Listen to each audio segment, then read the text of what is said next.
खुद को अल्लाह की पनाह में देने के लिए मुकम्मल दुआ। एक ऐसी दुआ जो आपको हर किस्म की परेशानी, तकलीफ, मुश्किल और शैतान के शर से महफूज रखती है।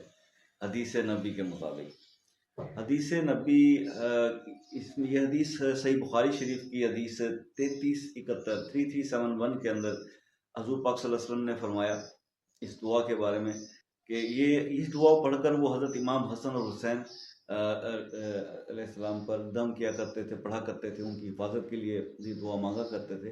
और वो उनसे फरमाया हजूर पाक सल्लल्लाहु अलैहि वसल्लम ने कि ये दुआ तुम्हारे वालिद हज़रत इब्राहीम अलैहिस्सलाम, हज़रत याकूब और हज़रत इसहाक के लिए भी पढ़ा करते थे।